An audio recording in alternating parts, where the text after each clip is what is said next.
This is the Late Round Podcast with your host, Jay Ajayi.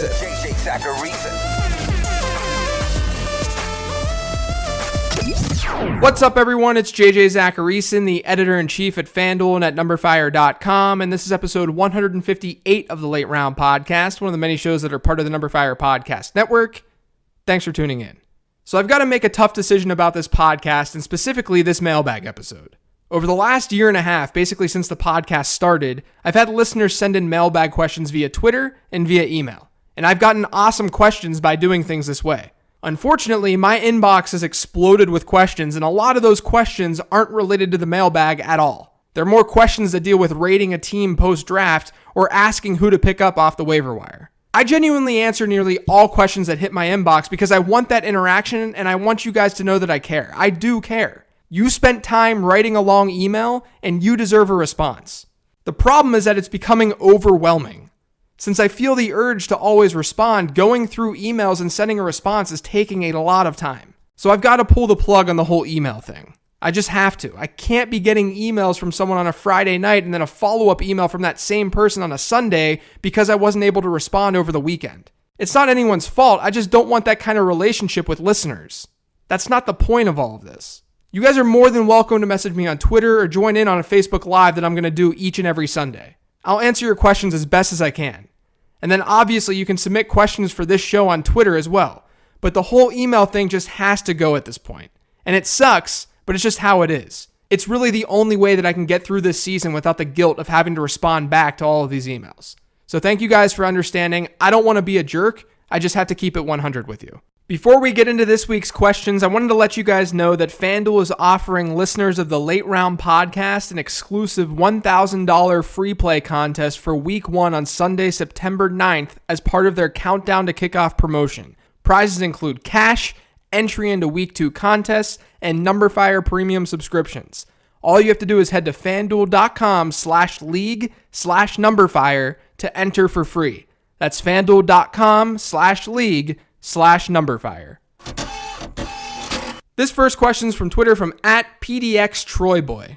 Rookie running backs and current value versus post-draft. It seems like the shine has faded and everyone except Barkley and Freeman look like they're headed for committees or backup status to start the season. Yeah, this is definitely true. The only rookie with a locked-in strong workload in Week 1 is Saquon Barkley, with Royce Freeman probably seeing good enough touches to be a potential RB2. But look at the landscape. Of the players that were drafted highly this offseason, the only one that's truly struggled is Ronald Jones. He's had issues catching passes, though he did have a nice catch in their third preseason game. It was always known that Kerryon Johnson had the ceiling, but he'd have to fight off Theo Riddick and LeGarrette Blount. Nick Chubb entered an even more crowded backfield than Kerryon Johnson did. Sony Michel had a knee procedure. Darius Geis tore his ACL. Rashad Penny has tough competition in Chris Carson, but he's also been sidelined with a broken finger. So of all the first 3 round backs this year, I would argue the one that we should be most concerned about is Ronald Jones. At least there's reasons for the other guys who aren't in line for a lot of work in Week 1. I think it's going to be a season where we may see players like Kerryon Johnson or Nick Chubb dropped in more casual leagues during the first quarter of the season. But those players might emerge down the stretch. This next one is from @CoutureRicky. Why are people so high on Jay Ajayi? Right now, Jay Ajayi is being drafted at RB22, so I'm not sure people are so high on him necessarily. I think 2 things are happening with Ajayi, though. The first is that the running back pool dries up pretty quickly in round 4, and that drives up cost at the position.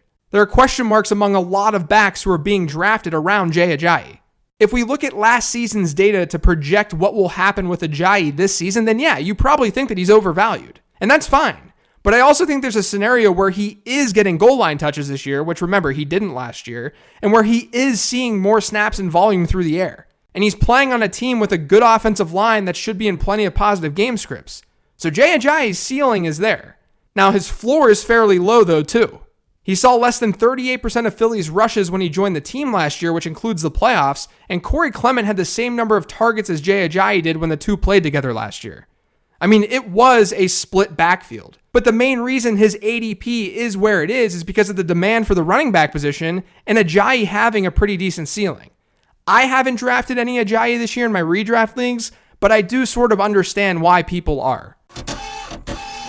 This next question is from @Changlu123. How early would you take Jamaal Williams in PPR? So this is a simple question, but I've got some takes on this whole Packers situation. I never expected this to happen, but Jamaal Williams is one of my highest owned players in redraft leagues this year. Maybe it's partially a hedge because I have a lot of Aaron Jones in Dynasty, but I do believe Jamaal Williams is a smart pick in the middle of drafts. I've said it many times in this podcast, but Aaron Jones to me is the superior player between Jones and Williams. The thing is, though, I feel like I can't sit here in one breath and say that running backs don't matter a whole lot in the NFL and in real football, and then in the next breath say that Aaron Jones would make a much bigger impact on the Packers than Jamaal Williams would. That doesn't make that much sense. It's not that fantasy football is the same as real football, it's just that the delta between Jones and Williams isn't going to be substantial given what we know about running back value in the NFL. And let's face it, fantasy football is tied to the decisions that are being made at the NFL level. If Green Bay coaches value something that Jamaal Williams does more than what Aaron Jones does, then that's what matters. If they decide Jamaal Williams is who's on the field, then I want Jamaal Williams. Because I care about volume. I care about what coaches think. And it's not like Jamaal Williams is bad. Aaron Jones being a good running back doesn't mean Jamaal Williams is a bad one. And it looks like the Packers do indeed like Williams. He's been the one who's been working with the first team this past month. And we already know that Jones has been sidelined with an injury and he's suspended for the first 2 games of the season. So logically, during weeks 1 and 2, Williams is going to get some love. And then we can kind of go from there. But you can also think of the Jamaal Williams situation in more of a probability-driven way. And maybe that'll help critics see why I'm drafting him. If Williams was projected to be a workhorse for Green Bay, where do you think he would be drafted? I think he'd probably be drafted somewhere in the early 3rd round. And I think that seems fair considering it's one of the best offenses in football, and there are question mark running backs that are going in that area of the draft. Now, of course, Williams isn't locked in as their workhorse back, so his draft cost isn't quite there. But it might be something like a 40 or 50% chance that he does lead that backfield in touches by a decent margin this year. Maybe Aaron Jones's chance is like 25%, and the rest is Ty Montgomery or a committee. If I believe that there's a 50-50 shot that Jamaal Williams is their dude this season, then I'm taking that in the 6th and 7th round all day long. And I think that's the type of probability that we're looking at right now. It's important to evaluate the talent of a running back. What I'm saying here, though, is that it's not everything. Situation is very, very important, and how these coaches are viewing these players is just as important. So to answer your question way more directly, I have Jamaal Williams at RB26 right now. I don't know where that would end up in your draft, but I'm getting him a lot given that ranking and where his ADP is at. This next one is from @FFSF Dynasty. Do you think there is any way Detroit's offense supports all 3 receivers, especially after losing Ebron's 86 targets from last year? I think the offense is going to run all 3 of those receivers. So we're talking about Golden Tate, Marvin Jones, and Kenny Golladay, all 3 of them very often this year, and each of them can easily live up to their ADPs.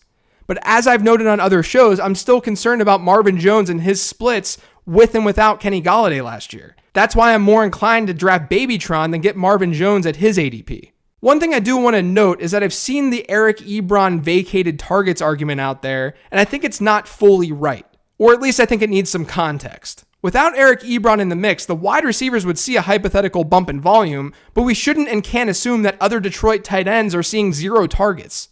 I'm not saying that that's what's happening here, but just remember that when a player dips out of an offense, his position is still going to see looks, even if that position is worse off. So we may be talking about like 30 targets being spread across the wide receivers instead of 86. But yes, I think it's very, very possible that all 3 Lions wideouts live up to their ADP. I also think it's possible that Marvin Jones and Kenny Golladay both finish as wide receiver 3s, making Golladay the better buy. This next question is from @Slick117. How do you feel about Gio and Riddick as last 2-round flyer picks, or would you rather have someone else as a bench stash? Yeah, I mean, I just don't really get it with Gio and Riddick, to be honest. I think that they have lower end RB2 upside, I guess, but I'd want to strive for more with a flyer. That late in the draft, I'm looking less for players who will return investment and more for guys who have a path to true RB1 or RB2 upside.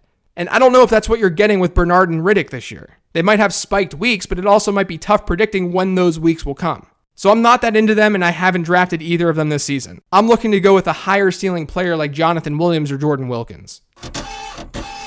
This next question is from @DocPCassidy.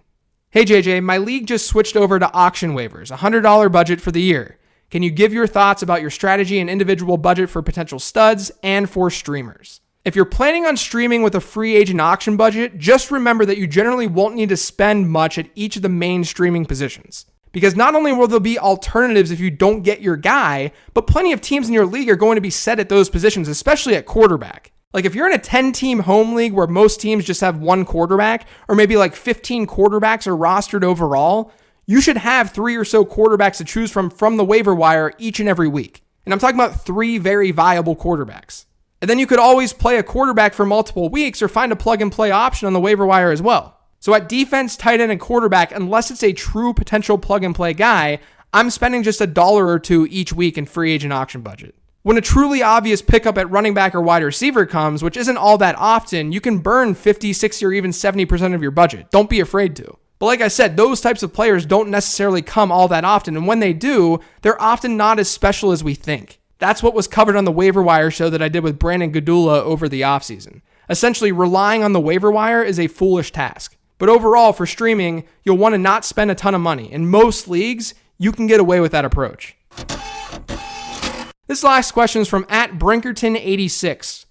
Should I just completely ignore high floor, low ceiling players in drafts when it's high ceiling breakout players that will win me my league? I think this depends entirely on the application. If you're in the mid to late rounds and you're just drafting someone because they should have an easier time living up to expectation, then no, I don't really understand why people would want to do that.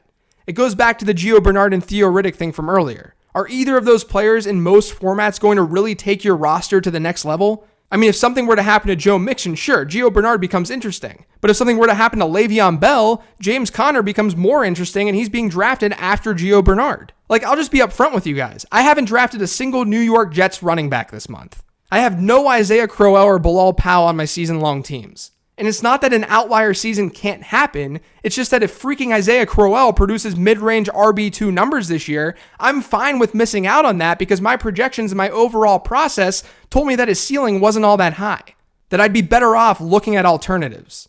Like right now, Isaiah Crowell is being drafted 1 pick ahead of Sony Michel on fantasyfootballcalculator.com. Michel obviously has red flags at this moment given his knee injury, but Michel also has a much higher ceiling than Isaiah Crowell does this year. If you're in the 8th round and you already have 4 or 5 wideouts or 4 or 5 running backs, my stance is that it really doesn't do you much good to draft someone like Isaiah Crowell. Safety is fine early, but go for upside late. That's how you build a powerhouse.